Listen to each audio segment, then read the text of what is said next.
5 minutos que eu quero para falar com você aqui, eu tenho uma palavra interessante, livro de Esdras, que Esdras veio Zorobabel e veio Josué e reconstruiu o templo.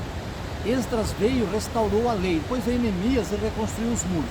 E quando Esdras estava lá e eles começando a reconstruir a cidade, os inimigos se levantaram e falaram: vocês não podem reconstruir essa cidade. E chegaram diante do rei Dário da Babilônia, que deu ordem para eles reconstruir, porque Daniel intercedeu, orou, ele deu ordem. Mas daí os inimigos começaram a se levantar contra, e os inimigos da obra falaram coisas verdadeiras, falaram assim: eles não vão edificar isso, estamos com inveja.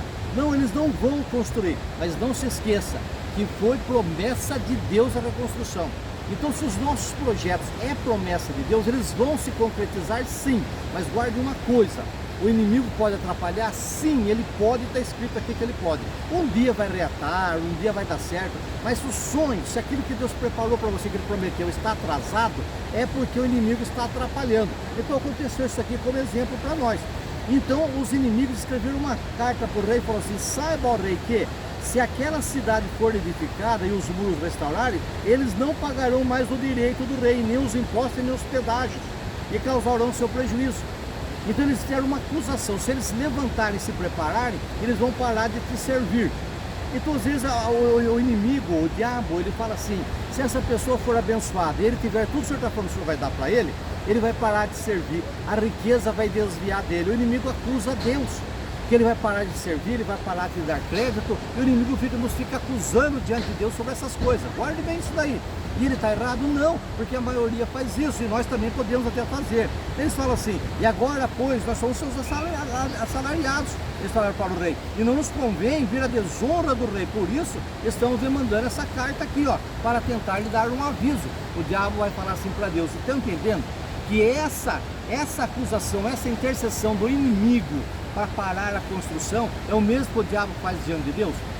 O diabo faz isso aqui diante de Deus: olha, estou falando, o Senhor abençoou tanta gente que te abandonou e foi levado pela luxúria, pelo dinheiro, pela ganância. Isso aí vai também, vai te desonrar e vai acabar. Veja que ele não foi fiel, ele sempre fez coisa errada. O inimigo está nos acusando diante de Deus, como o povo de Samaria acusaram Israel diante do rei, para poder parar a obra. A fim de que, se tu, ó rei, buscar nos livros de crônica de seus pais, nele acharás, ó rei, saberá que aquela cidade foi rebelde e danosa aos reis e às províncias que nela tem havido rebelião, desde os tempos antigos, pelo que foi chamada, e essa cidade foi destruída. Então, ó rei, sabe que a cidade foi destruída porque eles sempre foram rebeldes aos reis, sempre foram. Tem alguma coisa errada aqui? Não, está tudo certo. Entenda uma coisa: o diabo ele vai chegar diante de Deus e ele vai falar o que diante de Deus? Olha, esse camarada sempre foi rebelde, ele é pecador, ele é contencioso, ele não tem domínio próprio, e vai nos acusar de um monte de coisa diante de Deus.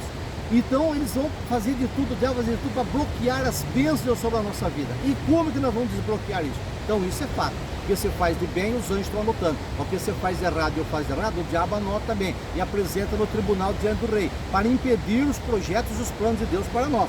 Olha lá: cessou, pois, a obra da casa de Deus, a qual estava em Jerusalém, e isso até o 2º ano do reinado de Dário Persa. Teve um final, no 2º ano parou. Veja que Satanás pediu para tentar Jó, e também pediu para cirandar os discípulos, e cirandou mais a Pedro, mas todos os discípulos foram cirandados. E ele pode pedir para cirandar você e eu, e ele vai alegar coisas verdadeiras a seu respeito e a meu respeito. Como que a gente quebra isso? Você tem que ter um pastor, e esse pastor seja um pastor apostólico. Ele vai saber entrar com você diante do tribunal, passa pelo trono da graça, vai no tribunal, leva Jesus Espírito Santo como advogado e testemunha, e ali eles vão quebrar essa maldição diante de Deus. E essas acusações vão quebrar para que as bênçãos voltem na tua vida e o projeto de Deus volte a se realizar. Mas que vai ter atraso, vai. Então a obra está atrasada na sua vida, as coisas não estão acontecendo, o inimigo está te acusando no tribunal. Procure um pastor, procure um apóstolo, ele vai te ajudar. A igreja Shekinah nós fazemos quebra de maldição e subimos nos tribunais. Deus te abençoe e fica na paz.